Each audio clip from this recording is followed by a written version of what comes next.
안녕하세요. 원영섭 변호사입니다. 주택임대차 계약 신고 제도가 6월 1일부터 이제 그 잠정적인 유예기간을 끝내고 정식으로 시행됩니다.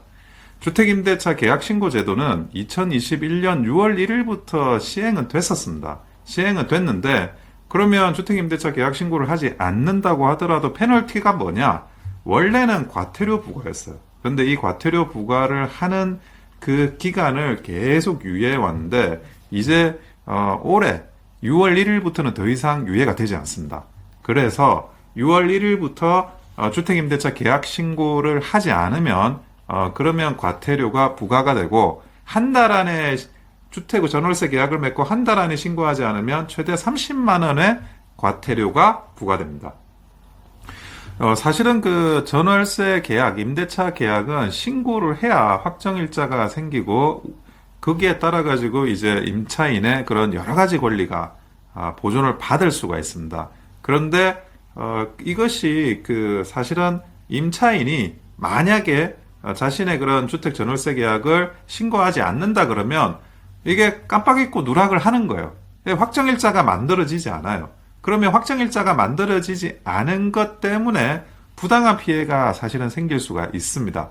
그런데 이 주택전월세 계약 신고제도는 만약에 임차인이 신고하지 않으면 임대인이라도 신고를 해야 되는 거죠. 집주인도 신고를 해야 되는 겁니다. 이제 어쨌든 이 주택전월세 계약이 맺어지고 나서 한 달 안에 누군가는 가서 신고해야 돼요. 공인중개사가 대신 신고해야 됩니다. 그런데 아무도 신고 안 하는 상태가 만들어지면 이때는 그 집주인과 세입자 모두한테 과태료가 부과가 됩니다.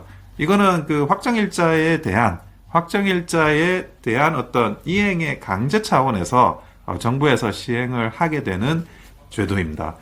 아마 그 세입자의 권리를 보다 두텁게 보호하기 위한 그런 이제 제도라고 보여지는데요. 최근에 이 전세 사기 문제가 굉장히 많지 않았습니까? 이제는 좀 많은 분들이 월세에서 전세로 변경을 하고, 전세에서 월세로 변경을 하고, 그러다 보니까, 최근에는 조금 뭐 줄어드는 추세가 있긴 하지만, 이 전세 사기 제도는 결국 좀 사회 경험이 부족하거나, 법률적인 그런 지식이 부족하거나, 또는 이제 그 부동산에 대한 시세, 이런 게 부족한 사회 초년병 학생들을 상대로 해서 진행된다는 점에서 앞으로도 이게 재발될 가능성은 굉장히 높습니다.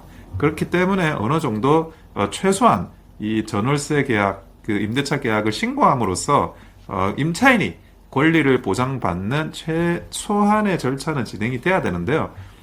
지금 현재 그 전월세 신고제가 과태료를 매기지는 않은 상태였어요. 계속 유예가 됐습니다. 그래서 집주인들이 혹시라도 이게 전월세 신고를 하지 않아 가지고 과태료를 매기는 상황, 그런 상황을 방치해서는 절대 안 된다는 거죠.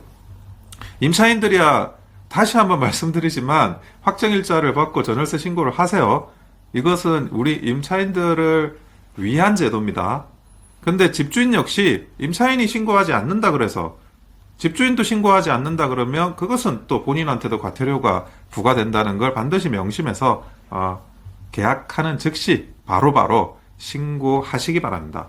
이상 원영섭 변호사였습니다. 좋아요와 구독은 큰 힘이 됩니다. 감사합니다.